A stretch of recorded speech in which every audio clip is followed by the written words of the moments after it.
Hello and welcome back. Today we are going to be making a Don't Make Me Add You to the List shirt. This was my brother's idea and I thought it turned out really cool. So let's move on over to Canva and let's get started designing.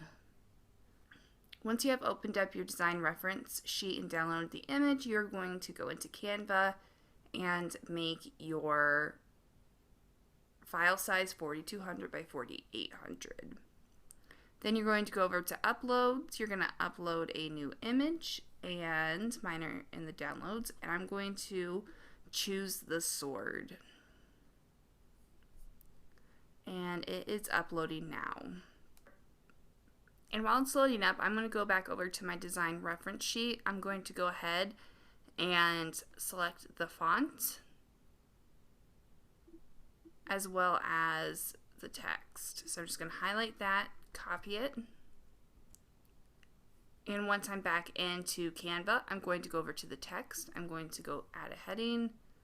I will enlarge it a bit, and then I will paste that in there, and I'm just going to set it over to the side. So I'm going to go over to my uploads. I'm going to put my sword in there, and then I'm going to rotate it. And then I'm going to enlarge it a hair. And that looks pretty good to me. When we're doing a diagonal design, we always start with it vertical, horizontal, however you lay it out, so that when you go ahead and rotate it, it will rotate everything evenly. So I'm going to highlight my font name, copy it, and then I'm going to highlight my Don't Make You Add You to the List. And I'm going to paste that in there, and then I'm going to change it. And then I will delete that part. And I'm going to take this whole thing and I'm going to capitalize it. So I'm going to go ahead and look back at my design so that I can see how it looks. So here's what it looks like. I need to put don't on the first line, make me, and then add you to the, and then list. Okay, so what I'm going to do is I'm going to duplicate that 3 more times. So I need don't on my first line.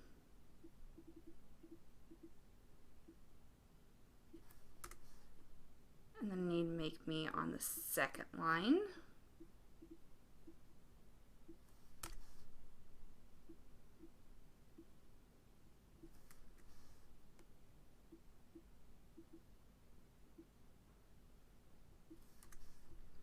It looks like I need to duplicate this 1 more time, so I have 4 separate lines. Then add you to the is on its own line.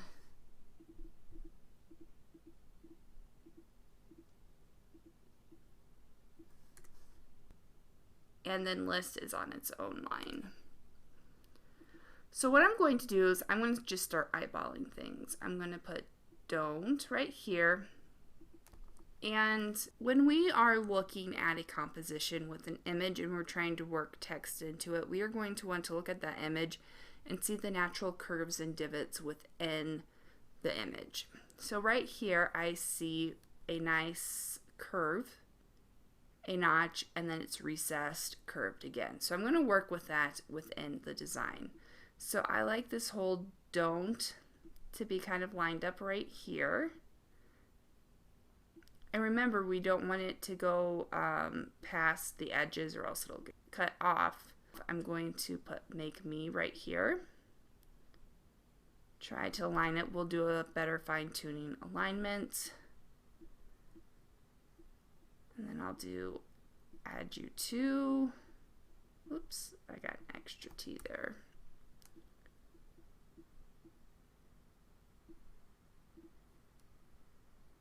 Well, that's because I needed it. I actually deleted the. Then I'll shrink that back down because we want this all on one line.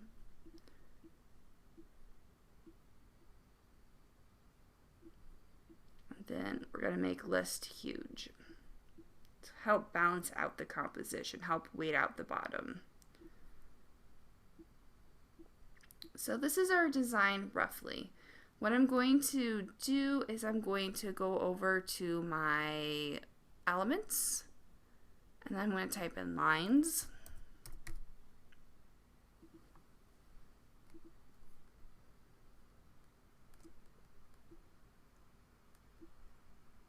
And then I'm going to make this large. I'm going to line it up to the edge of the T. And I'll make that a crazy color that I can see. I will duplicate that. And then I will go ahead and line it up to the D. So here's what it looks like with our parameters in there. Now I know within Canva there is a whole grid system that you can use. I find that this is just easier sometimes. So I'm going to enlarge that so that the E is to the edge, the E is to the edge,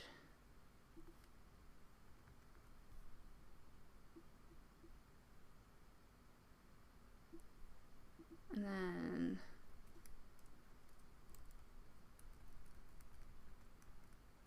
I will enlarge so that the L is aligned with the D.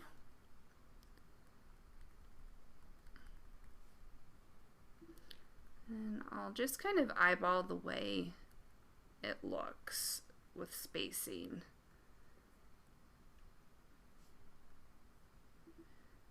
And I'm pretty happy with the way that looks. So I'm going to delete my lines.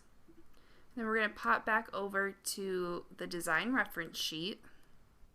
So now that we're back in our design reference sheet, we are going to copy the hex code down here.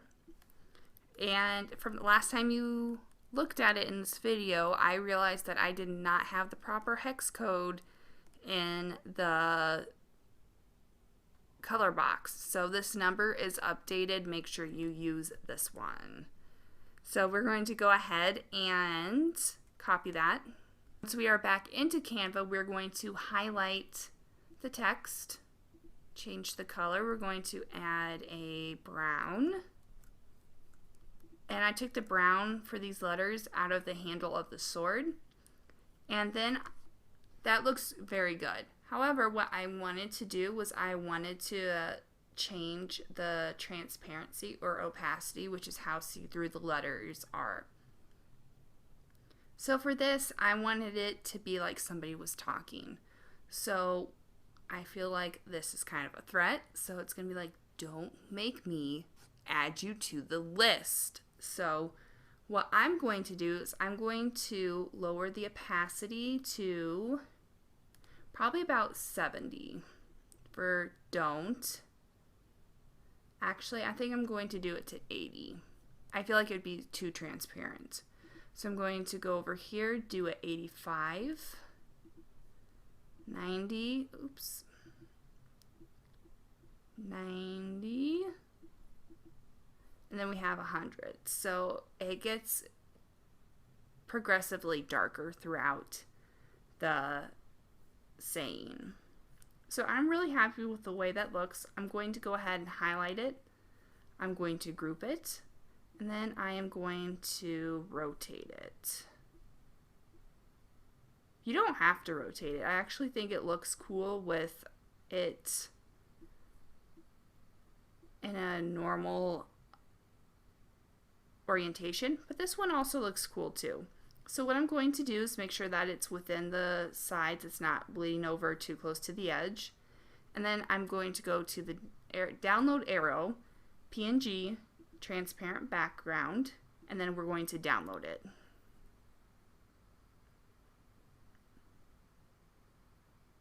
And then once it's downloaded, it looks something like this. I'm really happy with the design. My brother loves it, so it's a win-win situation. I hope you enjoyed this tutorial. We have one more before we move on to the event-based tees. I'm really excited about this last video. There's a little inspiration behind it. So I hope you guys enjoyed this tutorial. Do not forget to leave a review and move on to the last tutorial in our type and image based tees.